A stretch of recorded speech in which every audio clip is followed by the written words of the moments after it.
ನಮಸ್ತೆ ಮಕ್ಕಳ, welcome back to my channel. Please like, share and subscribe my channel. ಮಕ್ಕಳ, ಇವತ್ತು ನಾವು ಪ್ರಥಮ PUC ಕನ್ನಡದಲ್ಲಿ ದುರ್ಯೋಧನ ವಿಲಾಪ ಈ ಒಂದು ಪದ್ಯಭಾಗಕ್ಕೆ ಸಂಬಂಧಪಟ್ಟಂತಹ ಎಲ್ಲ ಅಭ್ಯಾಸ ಪ್ರಶ್ನೋತ್ತರಗಳನ್ನ ಈಗ ನೋಡ್ತಾ ಹೋಗೋಣ. ಮೊದಲಿಗೆ ಒಂದು ವಾಕ್ಯದಲ್ಲಿ ಉತ್ತರಿಸಿ. ಪ್ರಶ್ನೆ 1. ಕುರುಪತಿ ರಣರಂಗದಲ್ಲಿ ಏನನ್ನು ಮೆಟ್ಟಿ ನಡೆದನು? ಉತ್ತರ: ಕುರುಪತಿ ರಣರಂಗದಲ್ಲಿ ದಡಿಗವೆಣಗಳನ್ನು ಮೆಟ್ಟಿ ನಡೆದನು. ಪ್ರಶ್ನೆ 2. ರಣರಂಗದಲ್ಲಿ ಸಾಗುವಾಗ ದುರ್ಯೋಧನ ಯಾರ ನೆರವನ್ನು ಅವಲಂಬಿಸಿದ್ದನು? ಉತ್ತರ: ರಣರಂಗದಲ್ಲಿ ಸಾಗುವಾಗ ದುರ್ಯೋಧನ ಸಂಜಯನ ನೆರವನ್ನು ಅವಲಂಬಿಸಿದ್ದನು. ಪ್ರಶ್ನೆ 3. ಪಿನಾಕಪಾಣಿ ಎಂದರೆ ಯಾರು? ಉತ್ತರ: ಪಿನಾಕಪಾಣಿ ಎಂದರೆ ಶಿವ. ಪ್ರಶ್ನೆ 4. ಚಕ್ರವ್ಯೂಹವನ್ನು ರಚಿಸಿದವನು ಯಾರು? ಉತ್ತರ: ಚಕ್ರವ್ಯೂಹವನ್ನು ರಚಿಸಿದವನು ದ್ರೋಣಾಚಾರ್ಯ. ಪ್ರಶ್ನೆ 5. ತಂದೆಗೆ ಜಲಾಂಜಲಿಯನ್ನು ಯಾರು ಕೊಡಬೇಕು? ಉತ್ತರ: ತಂದೆಗೆ ಜಲಾಂಜಲಿಯನ್ನು ಮಗ ಕೊಡಬೇಕು.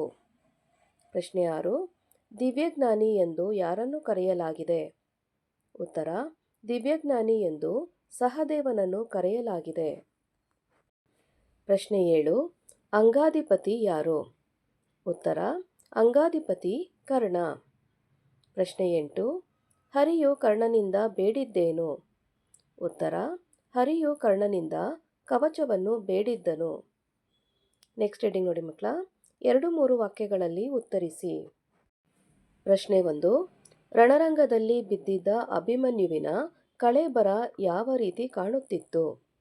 ಉತ್ತರ: ಅರೆತೆರೆದು ಮುಚ್ಚಿದ ರೆಪ್ಪೆಗಳು, ತುಂಡಾಗಿ ಬಿದ್ದಿದ್ದ ಕೈಗಳು, ಕಚ್ಚಿದ ಕೆಳತುಟಿ, ಬಾಣಗಳಿಂದ ಜರ್ಜರಿತವಾಗಿ ರಕ್ತ ಸಮುದ್ರದಲ್ಲಿ ಅದ್ದಿದಂತೆ ರಣರಂಗದಲ್ಲಿ ಅಭಿಮನ್ಯುವು ಬಿದ್ದಿದ್ದನು.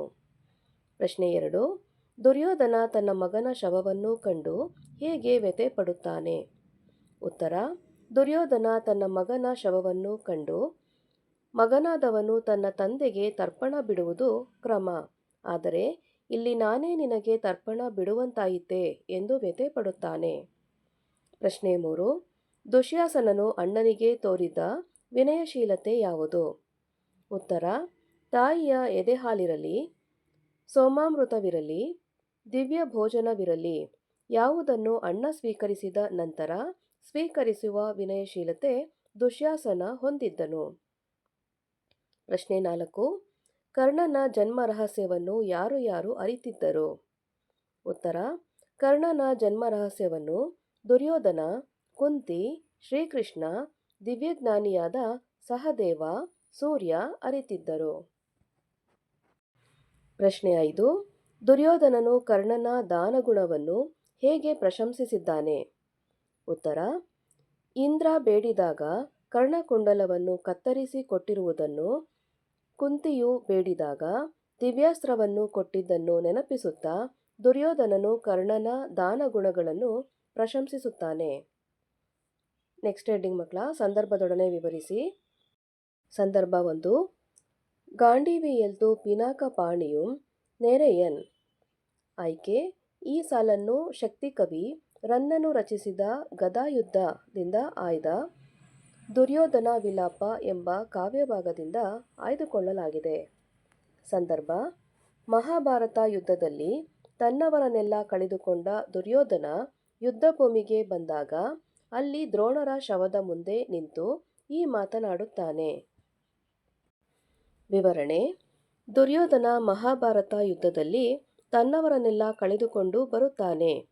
ಭೇಟಿ ಮಾಡಲು ರಣರಂಗವನ್ನು ಹಾದು ಬರುತ್ತಿದ್ದ ಸಂದರ್ಭದಲ್ಲಿ ದುರ್ಯೋಧನನಿಗೆ ದ್ರೋಣರ ಮೃತ ಶರೀರ ಸಿಗುತ್ತದೆ. ಗುರು ದ್ರೋಣರಿಗೆ ಒದಗಿದ ಸಾವನ್ನು ನೆನೆದು ದುರ್ಯೋಧನ ರೋಧಿಸುತ್ತಾನೆ. ದ್ರೋಣರ ಬಿಲ್ಲುವಿದ್ಯೆಯ ಪರಿಣತಿಯನ್ನು ಇಲ್ಲಿ ಸ್ಮರಿಸುತ್ತಾ ಈ ಮೇಲಿನಂತೆ ಹೇಳುತ್ತಾನೆ. ಸಂದರ್ಭ 2. ನಿನ್ನೊರಗೆ ದೊರೆಗೆ ಗಂಡರು ಮೊಳರೆ. ಆಯ್ಕೆ: ಈ ಸಾಲನ್ನು ಶಕ್ತಿಕವಿ ರನ್ನನು ರಚಿಸಿದ ಗದಾಯುದ್ಧದಿಂದ ಆಯ್ದ ದುರ್ಯೋಧನ ವಿಲಾಪ ಎಂಬ ಕಾವ್ಯಭಾಗದಿಂದ ಆಯ್ದುಕೊಳ್ಳಲಾಗಿದೆ.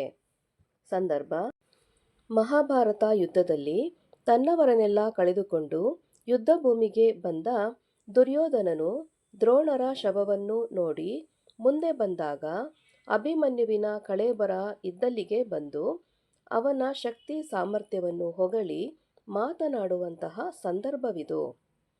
ವಿವರಣೆ: ಸಂಜಯನೊಡನೆ ಯುದ್ಧಭೂಮಿಗೆ ದುರ್ಯೋಧನ ಬರುವಾಗ ಅರ್ಜುನನ ಮಗನಾದ ಅಭಿಮನ್ಯುವಿನ ಶವವನ್ನು ನೋಡುತ್ತಾನೆ.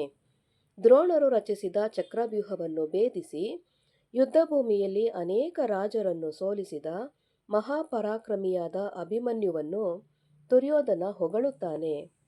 ಅಭಿಮನ್ಯುವಿನ ಶೌರ್ಯವನ್ನು ನೆನಪಿಸಿಕೊಳ್ಳುತ್ತಾ ದುರ್ಯೋಧನ ಅಭಿಮನ್ಯುವನ್ನು ಕುರಿತು, ನಿನಗೆ ಯುದ್ಧದಲ್ಲಿ ಸರಿಸಾಟಿಯಾಗಿ ನಿಲ್ಲುವಂತಹ ಪರಾಕ್ರಮಿಗಳು ಇದ್ದಾರೆಯೇ ಎನ್ನುವಾಗ ಈ ಮೇಲಿನ ಮಾತು ಬಂದಿದೆ. ಸಂದರ್ಭ 3. ನೀಂ ಕ್ರಮ ವಿಪರ್ಯಂ ಮಾಡುವುದೇ. ಆಯ್ಕೆ: ಈ ಸಾಲನ್ನು ಶಕ್ತಿಕವಿ ರನ್ನನು ರಚಿಸಿದ ಗದಾಯುದ್ಧದಿಂದ ಆಯ್ದ ದುರ್ಯೋಧನ ವಿಲಾಪ ಎಂಬ ಕಾವ್ಯಭಾಗದಿಂದ ಆಯ್ದುಕೊಳ್ಳಲಾಗಿದೆ. ಸಂದರ್ಭ: ರಣರಂಗದಲ್ಲಿ ಶವಗಳನ್ನು ದಾಟಿ ಬರುತ್ತಿದ್ದ ದುರ್ಯೋಧನ ತನ್ನ ಮಗನಾದ ಲಕ್ಷಣಕುಮಾರನ ಶವವನ್ನು ಕಂಡ ಸಂದರ್ಭ ತನ್ನ ಮಗನಿಗೆ ಹೇಳುತ್ತಾನೆ. ವಿವರಣೆ: ಸಾಮಾನ್ಯವಾಗಿ ಮಗನು ತಂದೆಗೆ ತರ್ಪಣೋದಕವನ್ನು ಕೊಡುವುದು ಲೋಕಾರೂಢಿ. ಆದರೆ ಅಲ್ಲಿ ಈ ರಣರಂಗದಲ್ಲಿ ದುರ್ಯೋಧನನ ಮಗ ಲಕ್ಷಣಕುಮಾರ ತೀರಿದ್ದಾನೆ. ಪುತ್ರಸ್ನೇಹ ಕಾತರ ಮನಸ್ಸಿನಿಂದಾಗಿ ಲಕ್ಷಣಕುಮಾರನ ಮುಖವನ್ನು ದುರ್ಯೋಧನನು ನೋಡುತ್ತಾನೆ. ಇನ್ನೂ ಬಾಳಿ ಬದುಕಬೇಕಾದ ಮಗನ ಶವವನ್ನು ನೋಡಿ ತಂದೆಯಾದವನಿಗೆ ಮಗನು ತರ್ಪಣೋದಕವನ್ನು ಕೊಡುವುದು ಸರಿಯಾದ ಕ್ರಮ. ಆದರೆ ಇಲ್ಲಿ ತಂದೆಯೇ ಮಗನಿಗೆ ತರ್ಪಣ ಕೊಡುವಂತಾಯಿತು. ನೀನು ಲೋಕದಲ್ಲಿ ಇರುವಂತಹ ಕ್ರಮವನ್ನು ಬದಲಿಸಿದ್ದೀಯಾ, ಇದು ಸರಿಯೇ ಎಂದು ತನ್ನ ಮಗನಲ್ಲಿ ಕೇಳುತ್ತಾನೆ. ಸಂದರ್ಭ 4. ಜನನೀಸ್ತನ್ಯ ಮನುಂಡೆನಾಂ ಬರುಕೆನೀಂ. ಆಯ್ಕೆ: ಈ ಸಾಲನ್ನು ಶಕ್ತಿಕವಿ ರನ್ನನು ರಚಿಸಿದ ಗದಾಯುದ್ಧದಿಂದ ಆಯ್ದ ದುರ್ಯೋಧನ ವಿಲಾಪ ಎಂಬ ಕಾವ್ಯಭಾಗದಿಂದ ಆಯ್ದುಕೊಳ್ಳಲಾಗಿದೆ. ಸಂದರ್ಭ: ಈ ಮಾತನ್ನು ದುರ್ಯೋಧನನು ರಣರಂಗದಲ್ಲಿ ಸತ್ತು ಬಿದ್ದಿದ್ದ ದುಶ್ಯಾಸನನನ್ನು ಉದ್ದೇಶಿಸಿ ಹೇಳುತ್ತಾನೆ.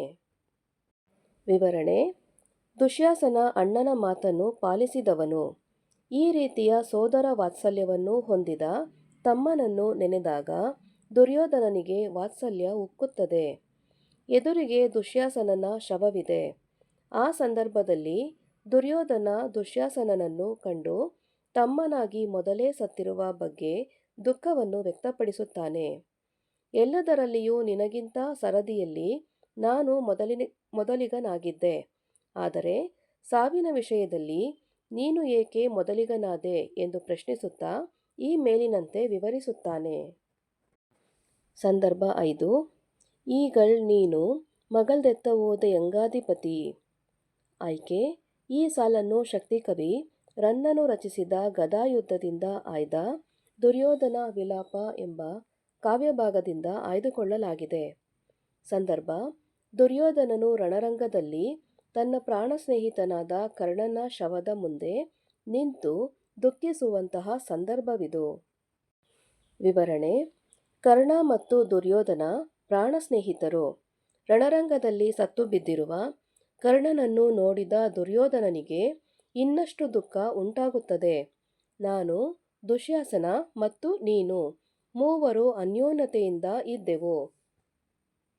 ಅವನು ನನ್ನಿಂದ ದೂರವಾದ ಬಳಿಕ ನಾವಿಬ್ಬರು ಉಳಿದೆವು. ಆದರೆ ಈಗ ನೀನು ಕೂಡ ನನ್ನನ್ನು ಬಿಟ್ಟು ಹೋಗಿದ್ದೀಯಾ. ನನ್ನನ್ನು ಅಗಲಿ ಎತ್ತ ಹೋದೆ ಎಂದು ದುರ್ಯೋಧನ ಕೇಳುತ್ತಾನೆ. ಇಲ್ಲಿ ಅವರಿಬ್ಬರ ಗಾಢವಾದ ಸ್ನೇಹವನ್ನು ಗುರುತಿಸಬಹುದು. ಸಂದರ್ಭ 6. ಆನರೆವೆಂ ಪೃಥಯರೆವಳ್.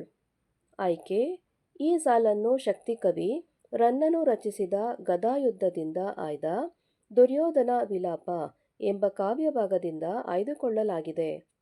ಸಂದರ್ಭ: ಪ್ರಾಣ ಕಳೆದುಕೊಂಡು ಯುದ್ಧಭೂಮಿಯಲ್ಲಿ ಬಿದ್ದ ಕರ್ಣನ ಶವವನ್ನು ನೋಡಿ ಅವನ ಹುಟ್ಟಿನ ಬಗ್ಗೆ ದುರ್ಯೋಧನ ಮಾತನಾಡುವಂತಹ ಸಂದರ್ಭವಿದು. ವಿವರಣೆ: ಕರ್ಣನ ಹುಟ್ಟಿನ ಬಗ್ಗೆ ದುರ್ಯೋಧನ ವಿವರಿಸುತ್ತಾ ಅವನ ಹುಟ್ಟಿನ ರಹಸ್ಯವನ್ನು ತಿಳಿದಿರುವುದು ಕೇವಲ ಬೆರಳೆಣಿಕೆಯ ಮಂದಿ ಮಾತ್ರ. ದುರ್ಯೋಧನ ಹೇಳುವ ಹಾಗೆ ನಿನ್ನ ಜನ್ಮ ರಹಸ್ಯವನ್ನು ನಾನು ಅರಿತಿದ್ದೇನೆ. ಕುಂತಿಗೆ ತಿಳಿದಿದೆ. ರಾಕ್ಷಸ ವೈರಿಯಾದ ಕೃಷ್ಣನಿಗೆ ಗೊತ್ತಿದೆ. ಸೂರ್ಯದೇವನಿಗೆ ಗೊತ್ತಿದೆ. ದಿವ್ಯಜ್ಞಾನಿಯಾದ ಸಹದೇವನಿಗೆ ನೀನಾರೆಂದು ಗೊತ್ತಿದೆ ಎನ್ನುವಾಗ ಈ ಮಾತನ್ನು ದುರ್ಯೋಧನನು ಶವವಾಗಿ ಬಿದ್ದಿರುವ ಕರ್ಣನಿಗೆ ಹೇಳುತ್ತಾನೆ. ನೆಕ್ಸ್ಟ್ ಹೆಡ್ಡಿಂಗ್ ನೋಡಿ ಮಕ್ಕಳ. 5-6 ವಾಕ್ಯಗಳಲ್ಲಿ ಉತ್ತರಿಸಿ. ಪ್ರಶ್ನೆ 1. ದುರ್ಯೋಧನ ರಣರಂಗದಲ್ಲಿ ನಡೆದು ಬಂದ ಬಗೆಯನ್ನು ಕವಿ ಹೇಗೆ ವರ್ಣಿಸಿದ್ದಾನೆ? ಉತ್ತರ.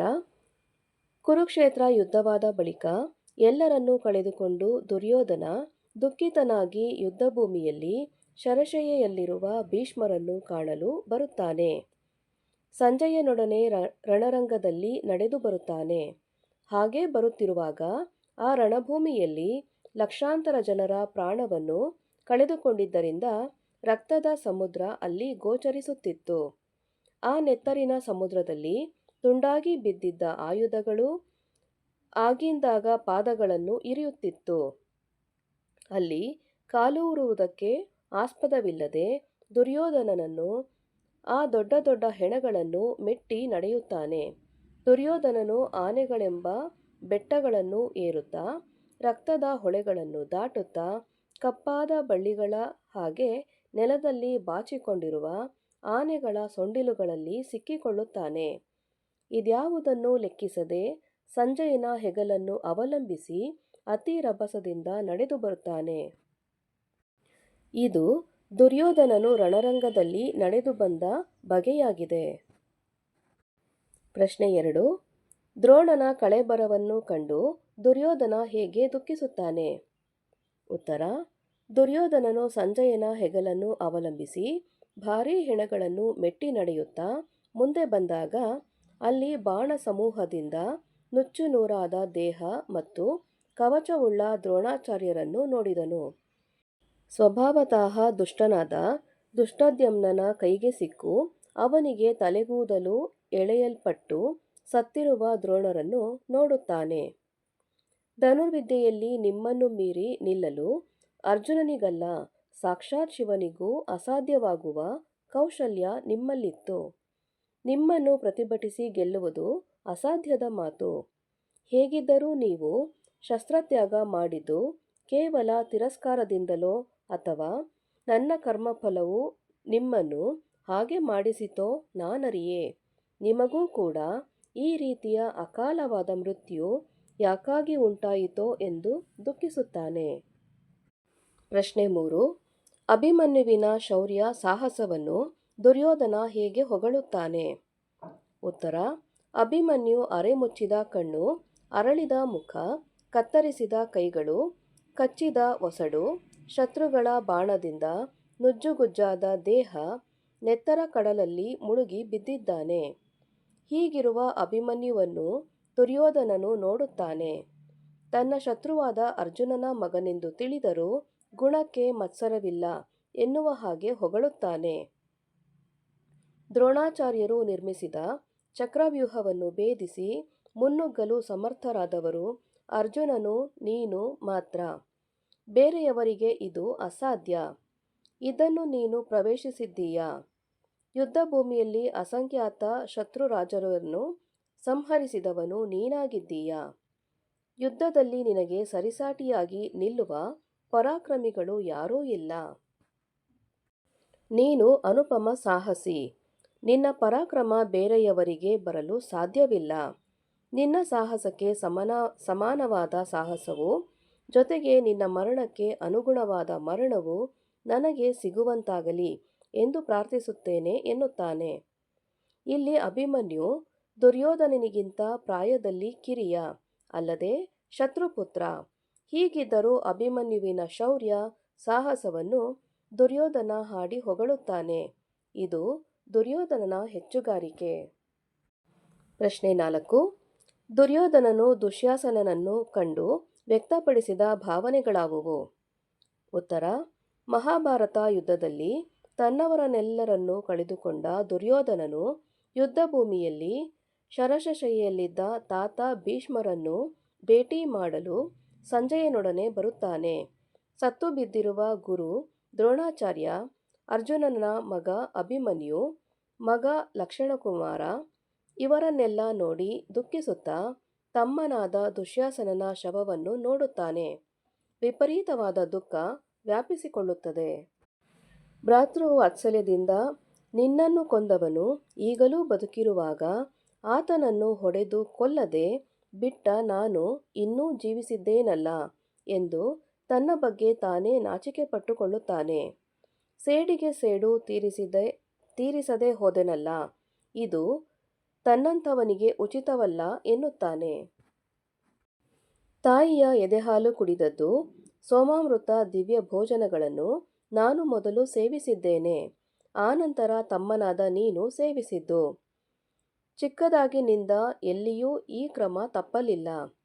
ಸಾವಿನಲ್ಲೂ ಹಿರಿಯವನಾದ ನಾನು ಸತ್ತ ಬಳಿಕ ಕಿರಿಯವನಾದ ನೀನು ಸಾಯಬೇಕಿತ್ತು.